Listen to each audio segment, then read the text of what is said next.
Assalamualaikum warahmatullahi wabarakatuh. Halo anak-anak, bertemu lagi bersama dengan Ibu Putri. Bagaimana kabar anak-anak pada hari ini? Semoga kita selalu dalam keadaan sehat, sehingga kita lebih semangat untuk melakukan aktivitas pada hari ini, dan tentunya lebih semangat untuk mengikuti pelajaran Ibu pada hari ini. Di video pembelajaran kali ini, Ibu akan menyampaikan materi pembelajaran untuk kelas 6, tema 8, subtema 1, pembelajaran 6. Namun sebelum kita memulai pelajaran kita pada hari ini, mari kita berdoa menurut agama dan kepercayaan kita masing-masing. Berdoa dimulai.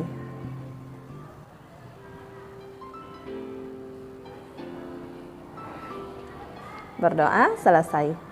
Tujuan pembelajaran kita pada hari ini yaitu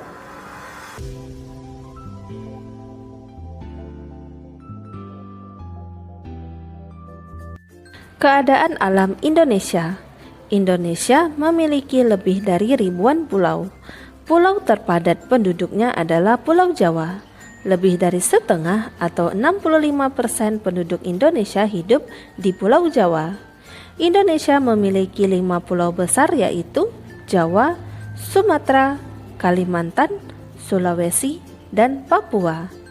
Indonesia memiliki lebih dari 400 gunung api, sekitar 130 diantaranya termasuk gunung api aktif. Sebagian dari gunung api terletak di dasar laut dan tidak terlihat di permukaan laut. Indonesia merupakan tempat pertemuan dua rangkaian gunung api aktif. Selain itu, terdapat puluhan patahan aktif di wilayah Indonesia. Indonesia mempunyai iklim tropik basah yang dipengaruhi oleh angin muson barat dan muson timur. Dari bulan November hingga Mei, angin bertiup dari arah barat laut. Angin ini membawa banyak uap air sehingga pada bulan-bulan tersebut Indonesia mengalami musim hujan. Bulan Juni hingga Oktober, angin bertiup dari tenggara. Angin ini bersifat kering sehingga pada bulan-bulan tersebut Indonesia mengalami musim kemarau. Suhu udara di dataran rendah Indonesia berkisar antara 23 derajat Celcius sampai 28 derajat Celcius sepanjang tahun. Namun, suhu juga sangat bervariasi, rata-rata mendekati 40 derajat Celcius pada musim kemarau di Lembah Palu, Sulawesi, dan di Pulau Timur. Suhu di bawah 0 derajat Celcius di pegunungan Jayawijaya, Papua, terdapat salju abadi di puncak-puncak pegunungan di Papua seperti Puncak Trikora dan Puncak Jaya. Curah hujan di Indonesia rata-rata 1.600 mm setahun. Daerah dengan curah hujan rata-rata tinggi sepanjang tahun adalah Aceh, Sumatera Barat, Sumatera Utara, Riau, Jambi, Bengkulu, sebagian Jawa Barat, Kalimantan Barat, Sulawesi Utara, Maluku Utara, dan Delta Memberamo di Papua. Bacaan di atas merupakan contoh sebuah teks non-fiksi. Apakah kamu tahu pengertian teks non-fiksi? Karangan non-fiksi ialah karangan yang dibuat berdasarkan fakta, realita, atau peristiwa yang benar-benar terjadi. Tulisan non-fiksi biasanya berbentuk tulisan ilmiah dan ilmiah populer, laporan, artikel, feature, skripsi, tesis, disertasi, makalah, dan sebagainya. Perbedaan antara fiksi dan non-fiksi terletak pada masalah faktual atau tidak, imajiner atau tidak. Perbedaan antara keduanya sama sekali tidak ada hubungannya dengan gaya bahasa atau apapun selain masalah fakta atau khayalan. Karangan non-fiksi berusaha mencapai taraf objektivitas yang tinggi, berusaha menarik dan menggugah nalar atau pikiran pembaca.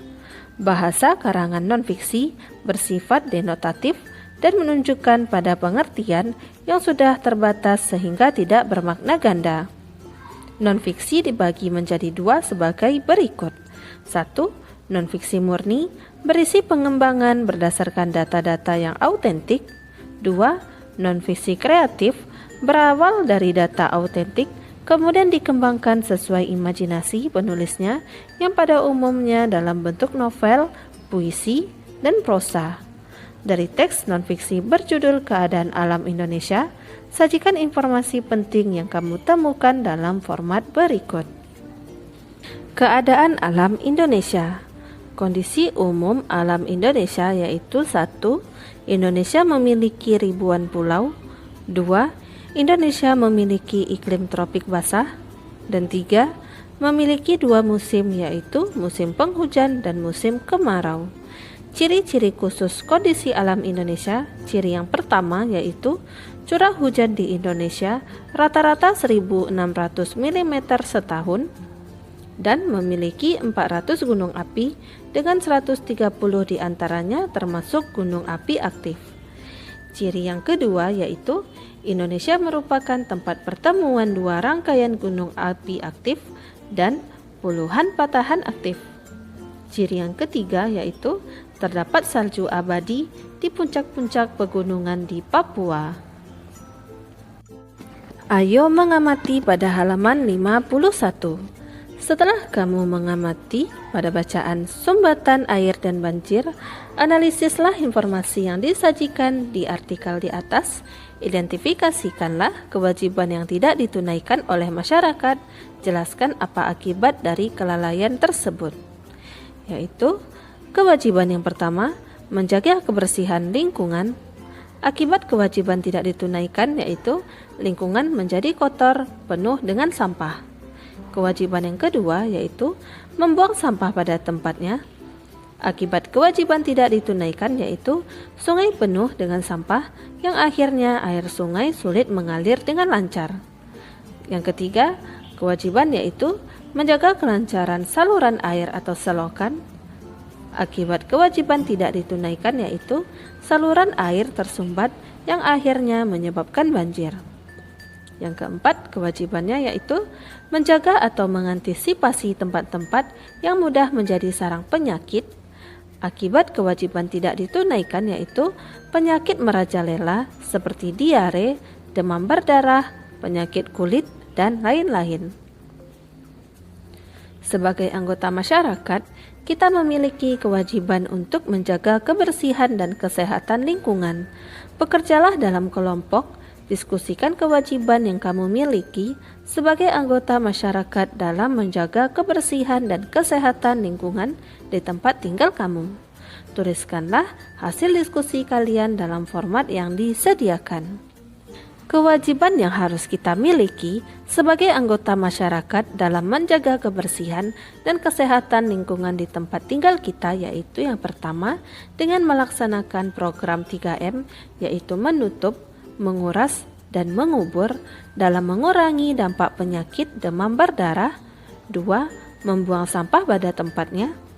3. Mengurangi sampah dengan program daur ulang limbah seperti bank sampah. 4. Menjaga kebersihan lingkungan rumah, baik dalam maupun luar rumah, serta lingkungan sekitar rumah. 5. Menjaga kelancaran aliran air atau selokan di sekitar rumah. Dan 6. Turut menyukseskan program kesehatan seperti Germas atau Gerakan Masyarakat Sehat, Posyandu, dan lain sebagainya. Ayo berlatih pada halaman 52. Ketika musim hujan tiba, lapangan sekolah menjadi becek dan berlumpur. Hal ini mengakibatkan sepatu siswa-siswi menjadi kotor.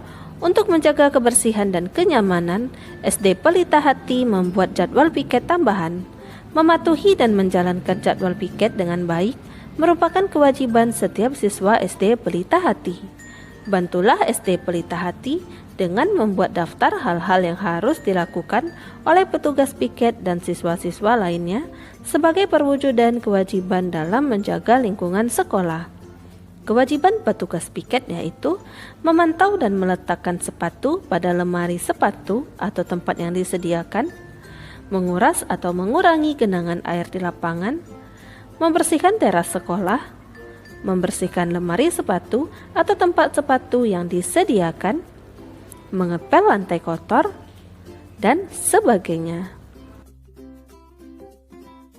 Tuliskan kembali kewajibanmu dalam menjaga kebersihan dan kesehatan lingkungan rumah, sekolah, dan masyarakat. Masukkan ke tabel berikut Tempelkan tabel tersebut di tempat yang mudah kamu baca dan jadikan sebagai pengingatmu. Kewajibanku dalam menjaga kebersihan dan kesehatan di lingkungan rumah yang pertama, wajib merapikan tempat tidur ketika bangun tidur.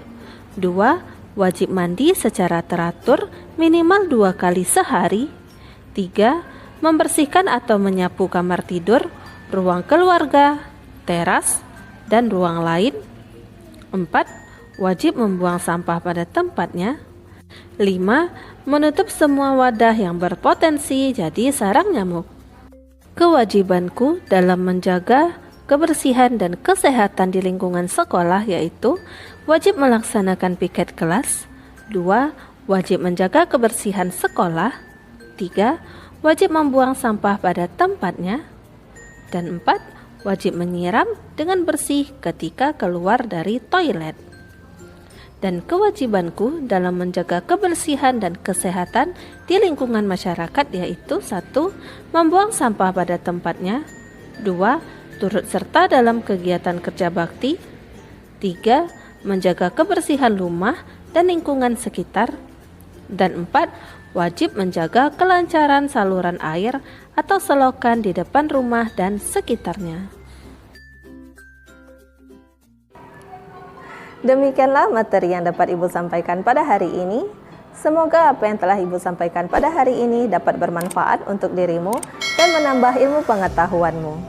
Jika dalam penyampaian materi ada tutur kata Ibu yang kurang berkenan, Ibu mohon maaf.